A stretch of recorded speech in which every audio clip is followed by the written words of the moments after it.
It's time for Lefties Losing It, and we will get back to the demented left's latest round of riots shortly. But first, the Tony Awards were on overnight. You didn't know, neither did I, until this dude caught my eye on the red carpet.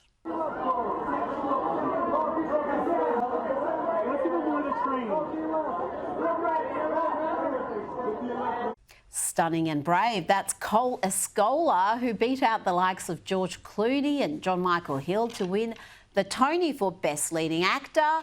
And the media were, of course, keen to trumpet the fact that he was the first openly non-binary artist to win Leading Actor. Yes, a groundbreaking night, and the publications were also keen to mangle the English language to respect Escola's they-them pronouns. USA Today reported they are now the first non-binary performer to win in that Tony category. I mean, are they multiple people? It was a piece just rendered nonsensical with deliberate grammar crimes. And let's not forget the non-binary dude here says he prefers they-them pronouns, but was nevertheless very happy to be nominated and win the very gendered Best Leading Actor award.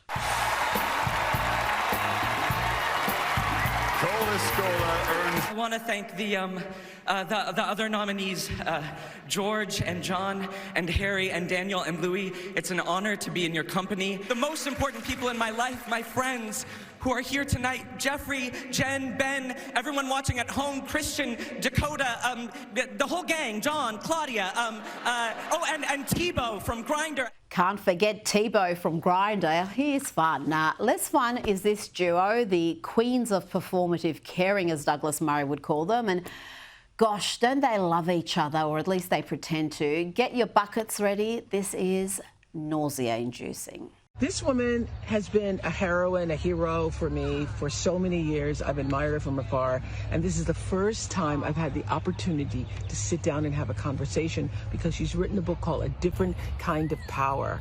And I love that you call it that, because the different kind of power is kindness. Absolutely. It's all those things that you think are weaknesses or are taught are weaknesses. Yeah. Empathy, sensitivity, self-doubt and humility. They're powerful. What I admire is that you're a prime minister and you made a decision that I am going to have kindness as a principle for my administration. Told you it was gross, but we'll get through it together. It's okay. What did Jacinda Ardern say there? She's all about kindness, empathy, sensitivity, self-doubt and humility. Yeah. Just like this. Breaking the rules could kill someone close to you. To maintain compliance, and there will be spot checks in place. For anyone who is not vaccinated right now, unless you choose to be, you will not be able to enjoy the freedoms of other New Zealanders. If you don't comply with the rules, you run the risk of forcing us to extend the period of lockdown. For that information, do feel free to visit at any time to clarify any rumour you may hear. covid19.govt.nz. Otherwise, dismiss anything else. We will continue to be your single source of truth. Single source of truth. Jacinda's truth, not the truth. Yes, the former Prime Minister of New Zealand, who imposed some of the most illiberal, inhumane lockdowns anywhere in the world. She even banned pregnant New Zealand women from returning home, even from a war zone. This poor lass had to seek help from the Taliban because Jacinda Ardern was too busy playing the media's favourite leftist darling to take care of her own citizens. She's a leader who preaches about love, tolerance and kindness, but oversaw the rise of huge societal problems in New Zealand, from homelessness to race relations. Remember when she promised shelter for every homeless New Zealander? But because she's an inept clown and not really interested in exercising kindness or sound policy, the problem exploded under her watch. Just a couple of years after that promise, well, there were record numbers waiting for public housing. Record. And that was before COVID hit. Well done, Jacinda. A hero, Oprah called her. No, not a hero, a terrible leader who made life harder for ordinary New Zealanders, and he quit before they could boot her out. But here she is with Oprah, rewriting history. Did you have a kindness gathering, a kindness meeting? Do you know, we'd spent a lot of time looking at what was, happening in New Zealand, and it's not just about what you do when you're in government, it's about the way you do it. And I felt we'd lost that humanity, that we were there to serve people, and kindness was a really simple way to embody that. So no, we definitely didn't do a huddle, we didn't workshop it. It was instinctive, but I think it was what we needed at the time, and I think it's what the world needs right now as well. I do too. A different kind of power. I need that bucket. Now to LA, where the mostly peaceful protests continue.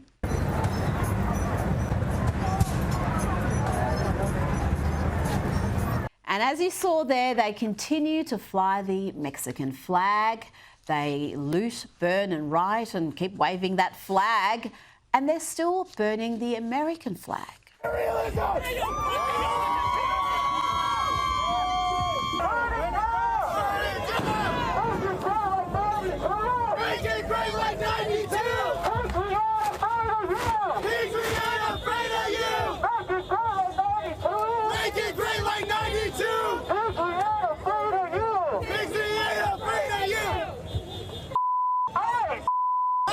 They're not only burning the American flag, but they are spitting on it, just vile anti-American crims, destructive crims. And if you want to know why the National Guard was called in, well, it may have something to do with cops being attacked like this. Get down! Get down! Oh! He got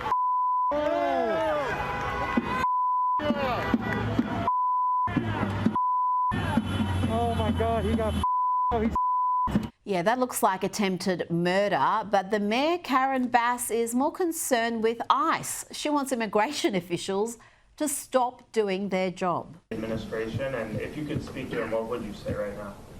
I would say stop the raids. Stop the raids, period. I would say give the power back to our governor, and if we need the National Guard, we can do it in their normal circumstances, which is the request is made local and the governor decides or not to grant that to our city. And it's not just the mayor. Democrats across the US are disgracing themselves by standing with the lawless thugs rather than the rule of law. Here's Democrat Congresswoman Pramila Jayapal. Donald Trump calling out the National Guard unconstitutionally, illegally, without the governor's authorized approval. As Jaime said, that's something that has not happened since 1965. And it's hard to imagine that this time the National Guard were sent out to attack protesters that were exercising their constitutional obligation. Constitutional obligation, yes, she said that. These people are nuts and they are determined to lose. This issue is a loser for the Democrats every day of the week and twice on Sundays. But Congresswoman Jayapal wants to see more of this craziness. It's apparently good for the country. It is actually in the interest of all American people to stand up for these rights. They know that dividing us is what will make them strong. She's as mad as a cut snake, and so is this dude, Senator Chris Murphy. And obviously, this is a moment where we have to be on the streets all over the country to protest what's happening to our immigrant community, but more broadly to protest what's happening to our democracy. This is the most corrupt administration in the history of the country, and we are going to rise to this moment by being out there on the streets. But ultimately, I think the country sees what Donald Trump is trying to do here. He's looking for a fight. There's nothing in what he is doing that is about peace or about restoring order. Donald Trump started the fight. Was he the one who told these thugs to attack police, burn cars, loot stores, riot across LA? And Trump's called in the National Guard not to restore order, but to continue the fight. Genius work there from the Democrat on MSNBC.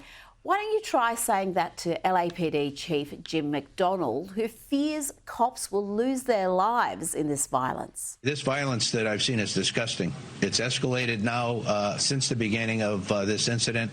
What we saw the first night was bad. What we've seen subsequent to that is getting increasingly worse and more violent.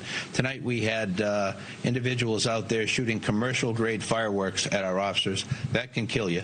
and we have adapted our tactics to be able to have a chance to be able to take these people into custody and to be able to hold them accountable. Let's bring in Sky News contributor Kosha Gator. Kosha, the Democrats are playing with fire here, excuse the pun, but this is just dangerous territory for them. It really is. The shift in public support for getting illegal immigrants out, and especially criminal illegal immigrants, which is where the administration's focus is and where those initial people in LA were apprehended, has been unlike anything I've seen in terms of just even 8-10 years ago, the public support was not there, and how it has completely shifted by double digits in the column of get these people out, because you don't have a country if you just allow rampant illegal immigration, criminal or otherwise. So it is losing. The only thing I can think of is Chris Murphy, senator from Connecticut, Pramila Jayapal from the state of Washington. These are very blue, sapphire blue states, and maybe they still believe that their constituency over there responds to these comments, like, I'm here to defend democracy and we're all in this together, and that's why they're doing that. But when you look at just the global or the national picture, it doesn't make sense, and I think they're going to pay a price. I think they are, and what you said is 100% accurate. The polls show that Donald Trump is on solid ground when it comes to his immigration policy and the deportation plan as well. Let's check in with CNN for the latest data. This must have hurt. If we just take a look at the baseline numbers here, this is Trump's net approval rating on immigration. It's gone up like a rocket. Compare now versus 8 years ago during Trump's first term. It is his top issue so far, and the reason it is his top issue is because take a look at the individual nuggets in here. Why are people approving of Trump on immigration, approve of these different immigration actions? Well, Trump's administration's program to deport those here illegally. Look at this, 54% approval. How about agents searching your hometown for those that they think are here illegally? Again, positive territory here, above 50% for Donald Trump. So it's not just on the broad issue of immigration where Trump is doing well, it's on the specifics. When you dive into the issues, Trump is above 50% and his actions are above 50%. Now, what is really interesting is that this is an issue the Democrats used to win on. No more. And it seems the Dems are slow learners. The Democrats don't have a clue on the issue of immigration. I mean, you could just take it here. Closer to trust more in immigration, Democrats versus Republicans. Got 3 different polls for you across the board. They all tell the same story. Republicans lead on the issue of immigration. You see it here, CBS +6. You see it here, CNN +6. You see it here, Ipsos, even bigger, +19. No matter what poll you look at, no matter which way you cut it, the American public is with the Republicans, the American public is with Donald Trump, and to a much greater extent than they were in term number 1. And it's not just on the broad issue of immigration, it's on the specifics as well, in which the American public is with Donald Trump and the Republicans, and that is why Donald Trump is eager to take on this fight. The data there is pretty clear, and it's pretty devastating for the Democrats, and it's despite the media coverage. And the media coverage we're getting in this country is being quite appalling and misleading, but that's the state of play. Could these protests extend to other parts of the country? Could we be looking at BLM 2.0? That's a question everybody's asking, and sadly, rightly or wrongly, a lot of people wonder whether these are 100% organic, or there are agitators in the mix, given they're losing on the issue politically. And I'm sure it's hurting the media, although I think Harry Enton is a secret Trump supporter, and those polling segments have become must-watch. Well, he doesn't create the numbers. The numbers are the numbers. And he's very honest. Yeah. He's almost a little bit too excited when he reports them. And that is showing you that it just doesn't make sense if everybody is approving even of the tactics, like go into my communities, go into the Home Depot, go into the schools, find them and get them out. Those were the numbers he was showing. It doesn't jive with why there's so many protests, unless it just is a function of the number of illegal immigrants in the country, and there are many of them, and if they band together and start to create mayhem, then maybe that was inevitable. Well, California's response, other than ignoring the violence and generally not even protecting law enforcement from these lawless thugs, they now want to, and I think they have started suing the Trump administration. How's that going to work out? I mean, the judges in that state, we know how they lean, but really, is this going to end in anything other than just a waste of everybody's time? Definitely a waste of time. That is their favorite tactic, using the judicial system to their advantage. If they do get something favorable on their side of the column, it's going to go up to the Supreme Court. That's a little bit tenuous, and it's not a healthy system if fundamental questions like, is the commander-in-chief the head of the executive branch, allowed to expel non-citizens who are in the country illegally. And if that is even going to be tested and hanging in the balance of 4 or 5 people in robes, justifying that, we have problems. But I do think ultimately the Supreme Court will rule favorably for this. This is within his purview as the chief executive of the country, and hopefully he'll have success with it. Well, we can't have this situation continuing. You keep hearing talk about a constitutional crisis. This is the constitutional crisis. The court's being used to usurp the power of the commander-in-chief and the will of the people. We had an election. It was a landslide result. The president has a mandate and he's not being allowed to deliver on that mandate. And the Democrats have got to be careful with these tactics because it can come back to haunt them the other way as well. Definitely. And this side is learning how to play by those rules. I think for so long they didn't. And so the left is very effective at these strategies. But Trump and his successors, whether it's J.D. Vance or whoever, are going to use that same playbook on them. Absolutely. Now, Donald Trump had a bit of fun today. He had a diagnosis and some advice for Greta Thunberg, who is accusing Israel of kidnapping her. She's a strange person. She's a young, angry person. I don't know if it's real anger. It's hard to believe, actually, but I saw what happened. She's certainly different. Anger management. I think she has to go to an anger management class. That's my primary recommendation for her. Was she kidnapped by Israel, as she says? Was she kidnapped? I find it. I think Israel has enough problems without kidnapping Greta Thunberg. And secondly, are you going to Is that what she said? She was kidnapped by Israel? Yes, sir. She needs anger management classes, kosher, and he questions whether that anger is genuine, but if it is genuine, he wants her to get some help. That was Trump and his comedic timing at its finest. I feel like we're back in The Apprentice, but in real life. She is not a sympathetic figure. I think she's suffering from relevance deprivation syndrome, where her climate mandate has fizzled and she's trying to inject herself into whatever the issues of the day are, sailing into Gaza, being intercepted and then claiming she was kidnapped by Israel. And I think she's petitioning her country, Sweden, the Swedish government, to intervene, even though I think they're sending her back. But they're sending her back. They're not even holding her. So I don't know what this intervention is going to do for her. She sounds like somebody desperate for attention and fame and maybe anger management, as the president said.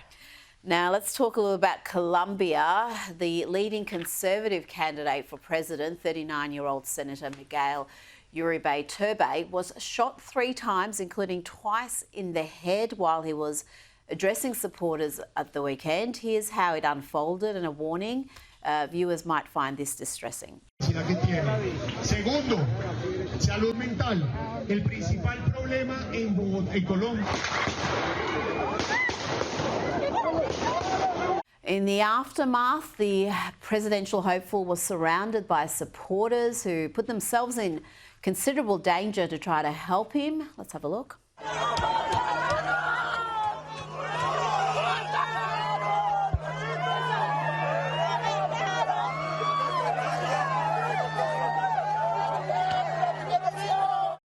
Turbay has survived emergency surgery and is in intensive care. Has been non-responsive thus far. His wife, Maria Claudia Tarazona, has asked the nation to pray for his survival, saying Miguel is currently fighting for his life. Let us ask God to guide the hands of the doctors who are treating him.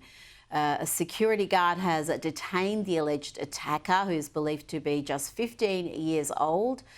He's in police custody. Kosha, we've seen this sort of violence too often in South America. You can argue it's happened in North America in recent times as well.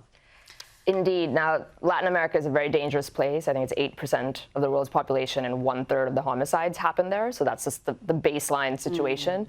But then you layer on top of that the political angle to this. And there's been quite a few. I was looking it up. A presidential candidate for Ecuador was shot and killed recently. A mayoral candidate from Mexico was shot as well a few years ago. Bolsonaro, the former president of Brazil, was stabbed, survived it, but stabbed in 2018.